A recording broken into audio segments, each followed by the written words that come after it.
Good morning students. Last video lecture में हमने practice set 2.2 तक पढ़े हैं।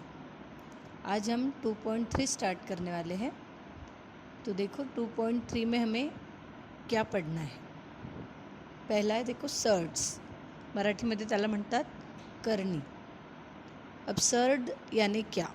सर्ड यानी ये जो देखो स्क्वायर रूट का साइन है, इसको हम बोलते हैं सर्ड।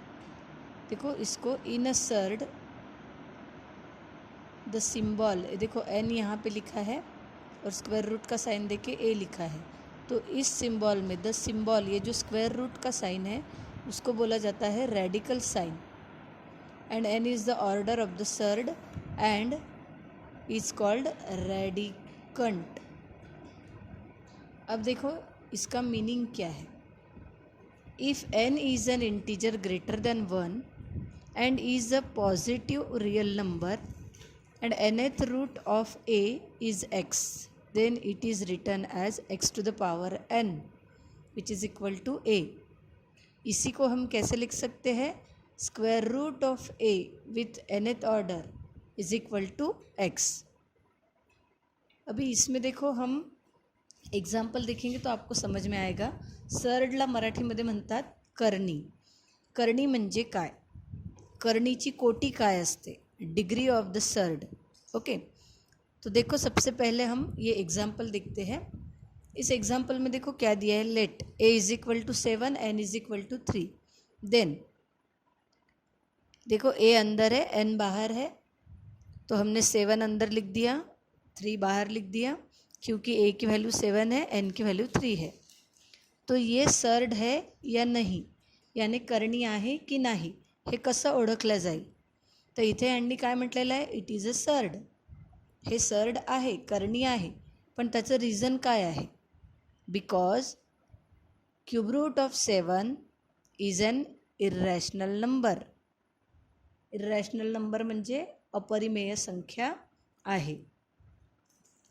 म्हणजे जर अभी इसको हम कैसे लिख सकते हैं? 7 to the power 1/3, यानी हम किसी भी नंबर के ऊपर जब लिखेंगे तो हमको वो पॉजिटिव नंबर ही मिलना चाहिए। ठीक है, उसके बाद देखो 7 ये किसी का भी क्यूब रूट नहीं है, या 7 का क्यूब रूट निकालोगे तो पॉइंट में आएगा। जैसे मैंने अगर बोला 8, अगर मैंने लिखा है अंदर 7 की जगह पे 8 लिखा होता, जैसे क्यूब रूट ऑफ 8, तो उसका आंसर मैंने क्या लिखा होता? 2। क्यों? क्योंकि 2 इंटू 2 इंटू 2 करने के बाद मुझे 8 मिलने वाला है। 2 2 ज़ा 4, 4 2 ज़ा 8, यानी 2 को 3 बार मल्टीप्लाई करूँगी मैं तो मुझे 8 मिलेगा। तो 8 का क्यूब रूट क्या हो जाएगा?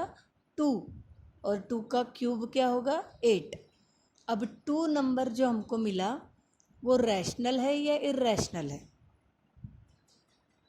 2 इज़ अ रैशनल नंबर। ठीक है, यानी 2 को हम लोग p/q फॉर्म में लिख सकते हैं। लेकिन 7 का क्यूब रूट हमको नहीं मिल रहा है, तो इसीलिए वो क्या हो जाएगा? इररैशनल हो जाएगा। ओके, नेक्स्ट एग्जांपल देखो, क्यूब रूट ऑफ 27। अब ये सर्ड नहीं है। क्यों?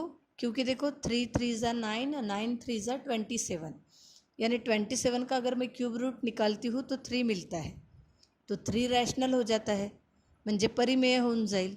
आणि परिमेय झालं तर दिलेली जी करणी असेल ती, म्हणजे दिलेलं जो एग्जाम्पल असेल ती करणी राहणार नाही। इसका मतलब सिंपली देखो मीनिंग क्या है। अगर किसी नंबर का क्यूब रूट निकल के ऐसा आंसर मिलता है, यानी ऐसा आंसर मिला, यानी यहाँ पर वो जो रेडिकल साइन है, ये जो साइन दिख रहा है ये गायब हो गया है। तो ये अगर गायब हो गया तो वो सर्ड नहीं है, म्हणजे करणी नहीं। और वो अगर एज इट इज़ रहता है, जैसे कि यहाँ पर इसका आंसर नहीं निकल रहा है, हमें डायरेक्ट आंसर नहीं बता सकते हम। कौन से नंबर्स को 3 बार मल्टीप्लाई करोगे तो 7 आएगा? नहीं आता है, इसीलिए वो इररैशनल है। यहाँ पे स्क्वायर रूट का साइन गायब नहीं हो रहा है, इसलिए वो सर्ड है। ओके, अब यहाँ पे देखो अंदर साइन के 8 लिखा है, बाहर 3 लिखा है। मैंने आपको अभी एग्जाम्पल बताया, 8 का क्यूब रूट हो जाएगा 2। Okay, we know that 2 is a cube root of 8 और क्यूब ऑफ 2 इज़ 8। यानी ये इसका आंसर मुझे अगर लिखने को बोला तो मैं यहाँ पे 2 लिखने वाली हूँ, और 2 अगर लिख दिया तो स्क्वायर रूट का साइन तो गायब हो गया, इसीलिए क्या हो गया, वो सर्ड नहीं है। ओके, अभी यहाँ पे देखो, अभी यहाँ पे 8 तो है अंदर लेकिन बाहर 4 है। अभी किसी भी नंबर को आप 4 टाइम मल्टीप्लाई करोगे तो आपको 8 नहीं मिलेगा, तो इसलिए ये क्या हो जाएगा, इर्रेशनल हो जाएगा। और इर्रेशनल मिला तो हम उसको लिखते हैं इज अ सर्ड।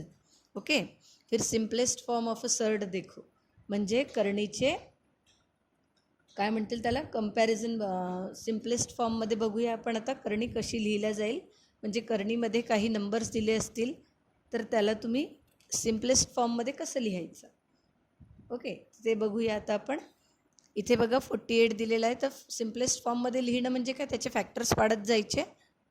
देखो यहाँ पे 16 3 होता है 48, फिर 16 अलग कर दिया और 3 को भी अलग कर दिया, फिर 16 का स्क्वायर रूट होता है 4, क्योंकि 4 का स्क्वायर है 16, तो 16 स्क्वायर रूट से बाहर आ गया तो 4 बन गया, और रूट 3 एज इट इज़। तो इस 4 रूट 3 को रूट 48 का क्या बोलेंगे, सिंपलेस्ट फॉर्म। ठीक है, फिर सिमिलर और लाइक सर्ड, यानी दो सर्ड्स को हम सिमिलर है ऐसा कब बोलेंगे, म्हणजे काय म्हणणार आपण,